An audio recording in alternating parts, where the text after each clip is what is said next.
गुरु के सुमिरन मात्र से नासत विघ्न अनंत ताते सर्वारंभ में ध्यावत है सब संत। हरिहर आदिक ब्रह्म है जगत पूज्य जो कोई सद्गुरु की पूजा किए सबकी पूजा हो, सबकी पूजा हो।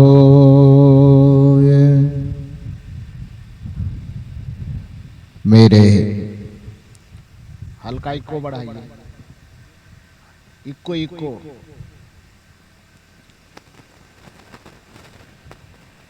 मेरे व्यावहारिक एवं पारमार्थिक जीवन के प्रबल प्रेरणा स्रोत परमाराध्य परम पूज्य सद्गुरुदेव जी छत्तीसगढ़ के पावन धरा पर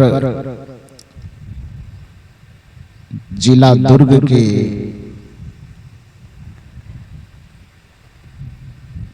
ग्राम तरी घाट में आयोजित 2 दिवसीय सत्संग समारोह के दूसरे दिन के प्रथम सत्र में मंच पर विराजमान सद्गुरु कबीर आश्रम परसठी जिला धमतरी से पधारे हुए परम पूज्य संत श्री हरेंद्र साहब जी, हमारे दाएं तरफ विराजमान आपके बगल से ही सद्गुरु कबीर ब्रह्मचारिणी आश्रम नवागांव से पधारी हुई परम पूजनीय श्री समता साहब जी,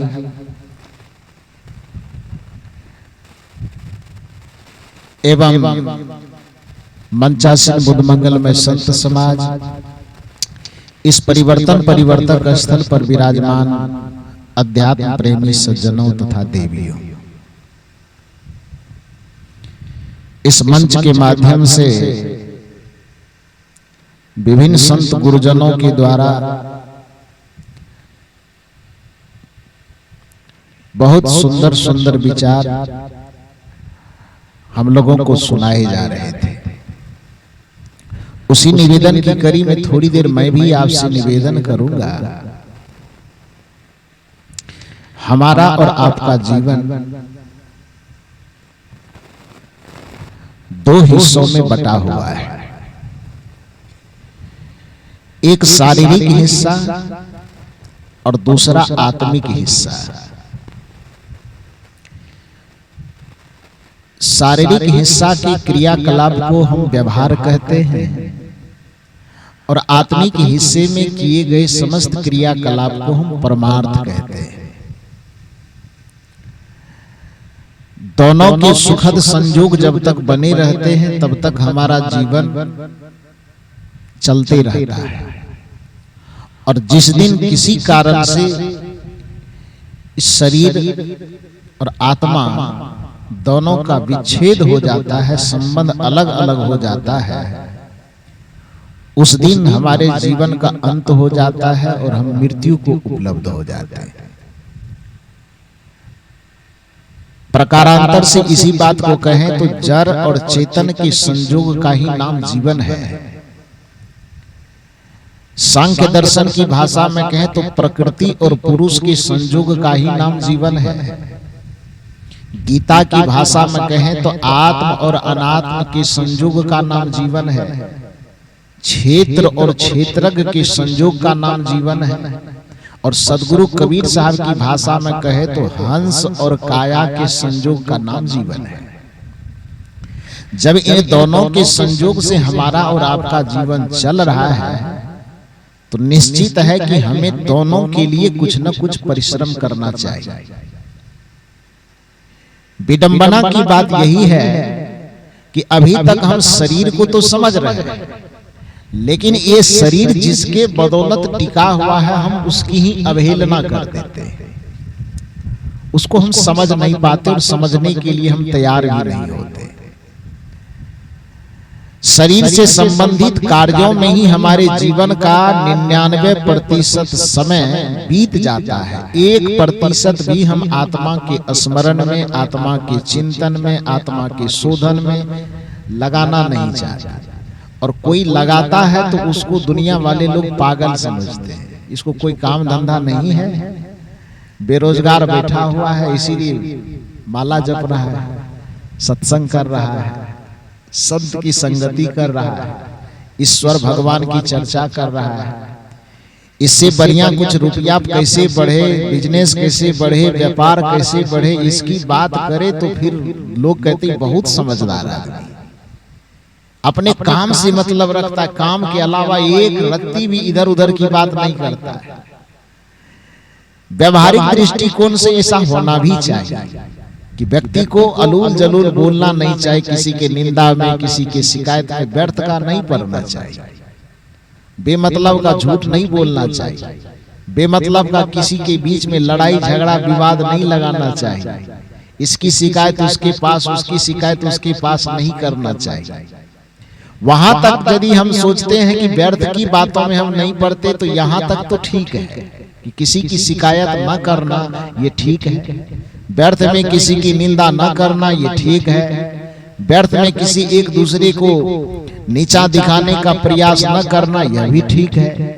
लेकिन यदि कोई आत्मा की चर्चा करे, गुरु की चर्चा करे, सत्संग की चर्चा करे, अपने भीतर रमने वाले रमैया राम की चर्चा करे और वह बात भी दुनियादारी की निगाह में व्यर्थ लगने लगे तो फिर ये महादुर्भाग्य है।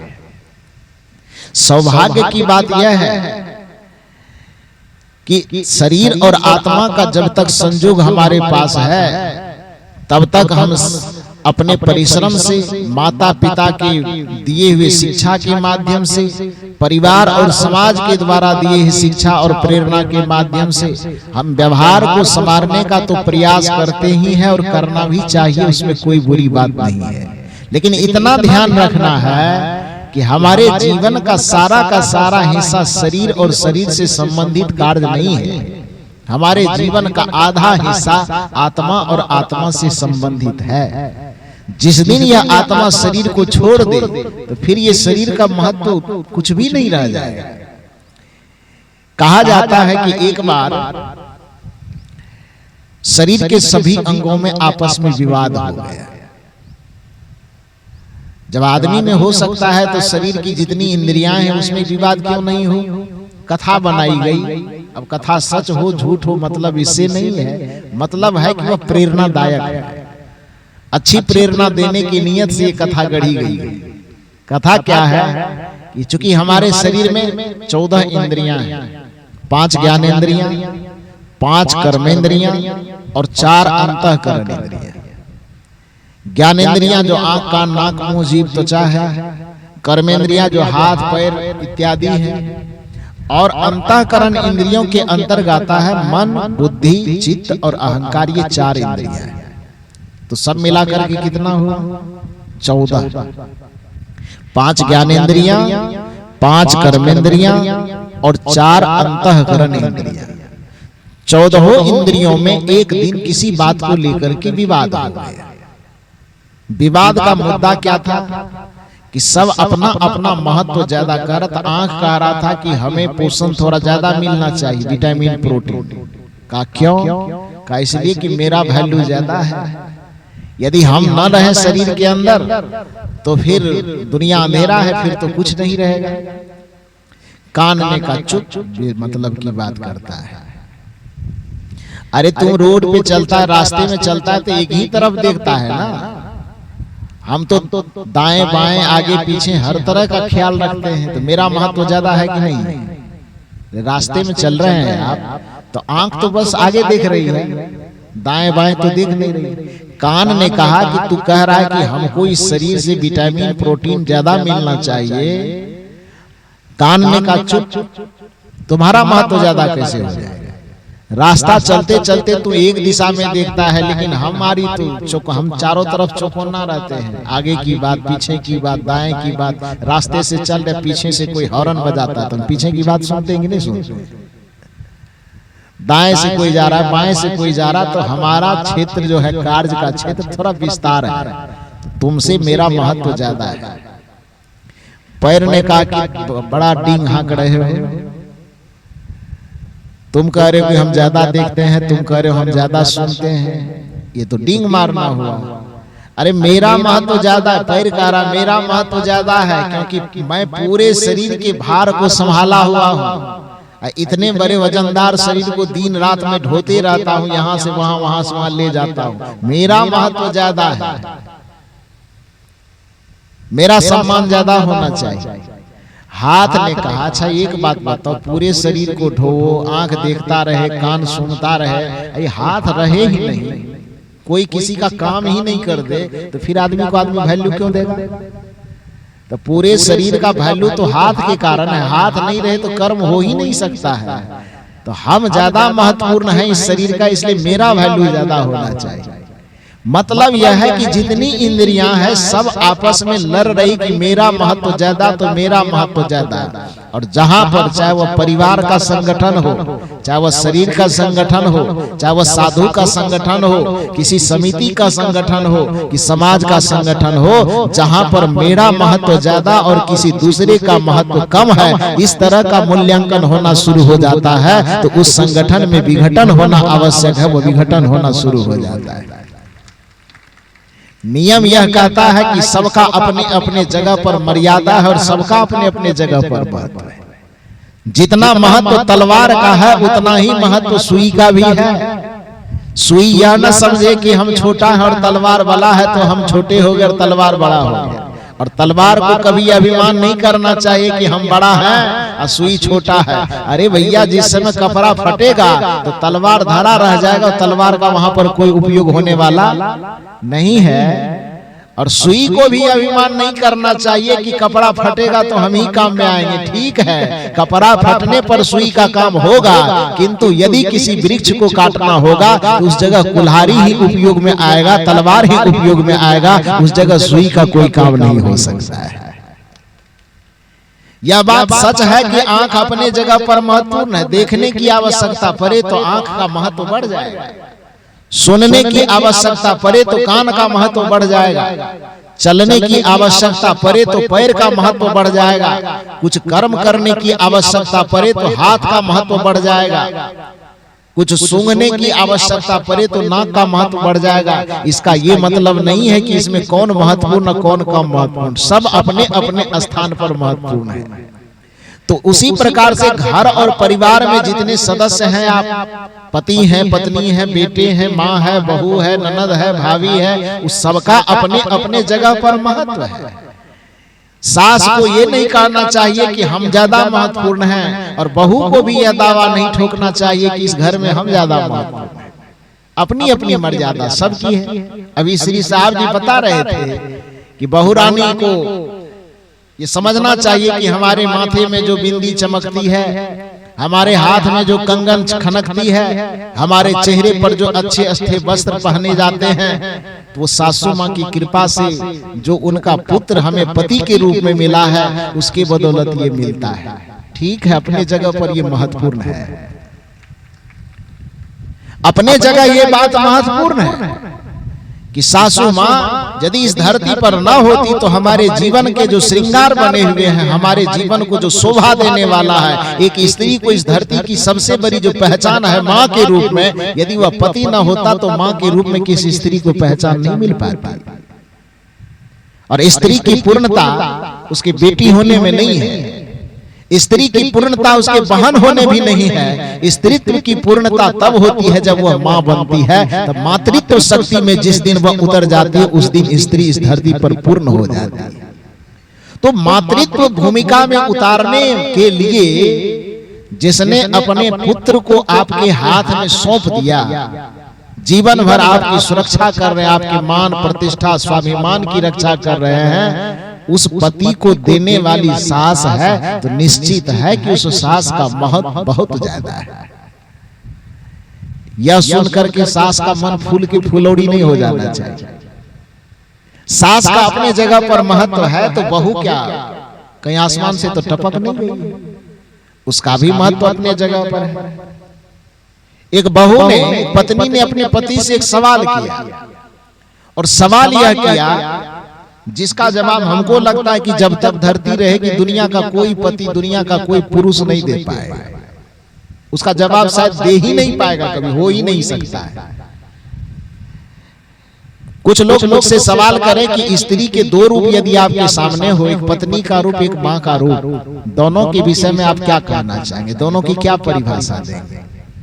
तो मैंने कहा कि वैसे पता नहीं ग्रंथों में पुस्तकों में क्या क्या परिभाषा दी जा सकती है, लेकिन यदि हमसे पूछोगे कि एक स्त्री के यदि दो रूप हो, एक पत्नी के रूप में, एक मां के रूप में, तो दोनों की क्या परिभाषा हो सकती है, तो मेरी दृष्टि में सबसे सटीक परिभाषा यह होगी कि एक वह स्त्री जिसे हम मां कहते हैं उसने हमको धरती पर लाई है, और एक वह स्त्री जो हमारे पत्नी के रूप में है वह केवल हमारे लिए ही इस धरती पर आई है। यही परिभाषा हो सकती है ना। मां उसे कहते हैं जो हमको इस धरती पर लाई है, और पत्नी उसे कहते हैं जो हमारे लिए ही इस धरती पर आई है। दोनों का महत्व है ना, एक हमको लाई है और एक हमारे लिए आई है, वो दोनों का बैलेंस है। न तो सास को ज्यादा अभिमान करने की जरूरत, हम ही तो तुमको पैदा किए हैं, और न बहू को अभिमान में फूलना चाहिए कि हमारे बदौलत ही पूरी दुनिया चले। दोनों का महत्व अपने अपने जगह पर।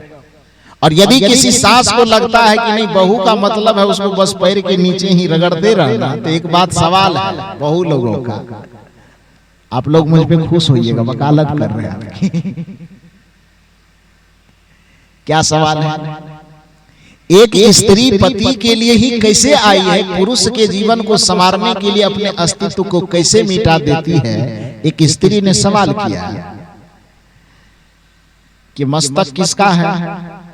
यदि एक स्त्री के पास में मस्तक है तो मस्तक किसका है? स्वाभाविक है कि उस स्त्री का है, लेकिन उस मस्तक पर जो सिंदूर धारण किया जाता है वह किसके नाम का है? थोड़ा जोर से बोलिए, ये लोग नहीं बोलेगा, आप ही लोग बोलिए।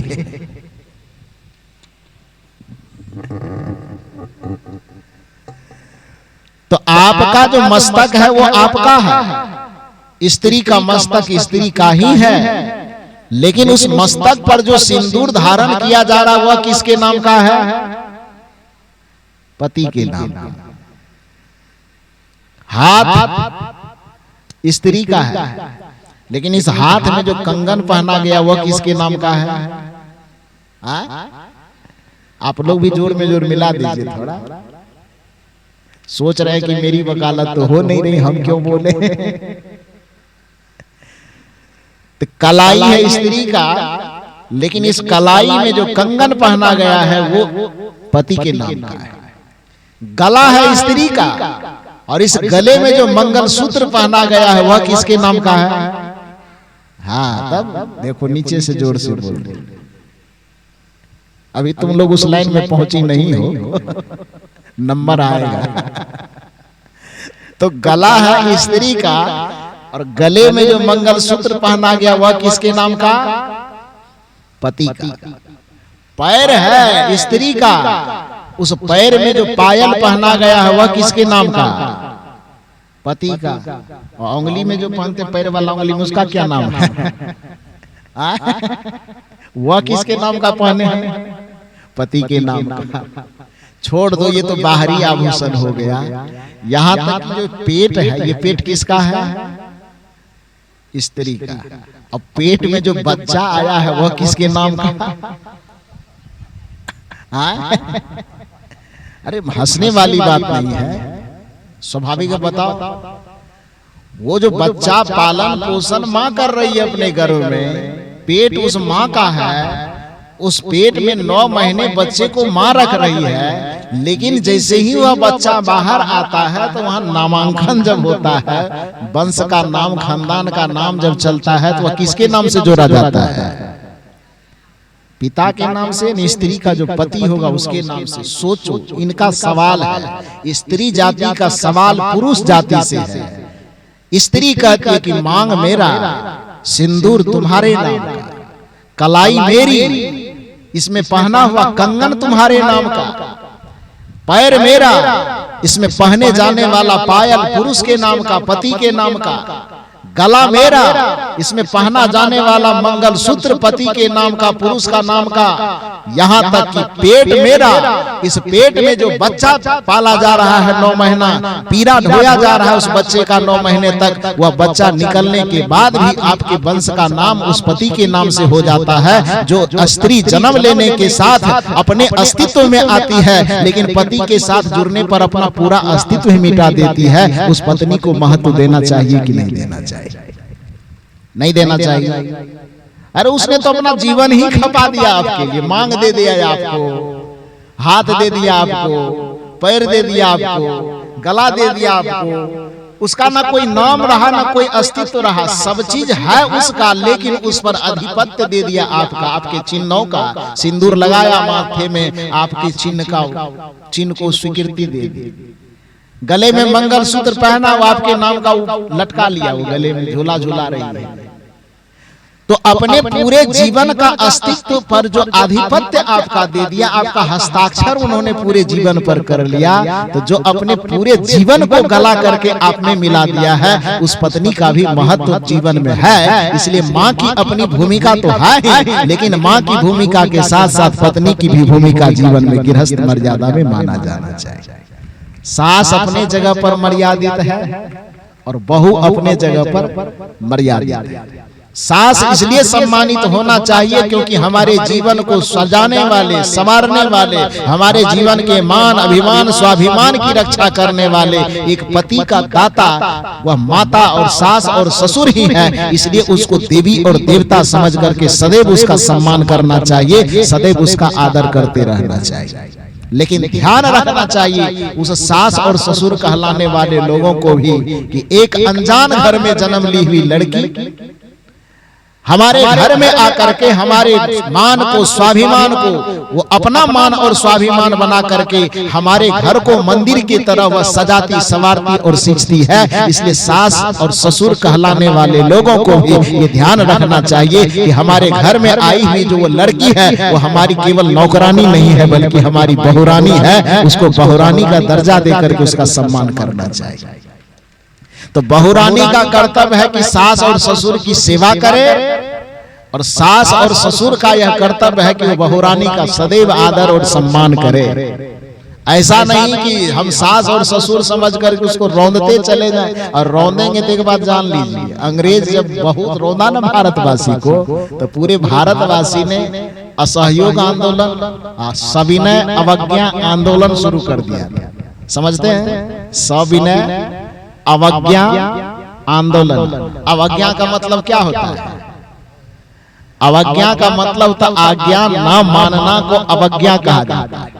तो जैसे अंग्रेजों ने भारतीयों पर ज्यादा जोर जबरदस्ती करना आरंभ किया, तो भारत के लोगों ने अंग्रेज के विरुद्ध अवज्ञा आंदोलन चला दिया। उसी तरह से यदि सास ससुर बन करके आप अपने घरों में बहुओं के ऊपर ज्यादा जोर जबरदस्ती करोगे, तो बहू भी अवज्ञा आंदोलन शुरू करेगी। मतलब आप पानी मांगोगे, बहू अवज्ञा करेगी कि नहीं, जाइए अपने से ले लीजिए।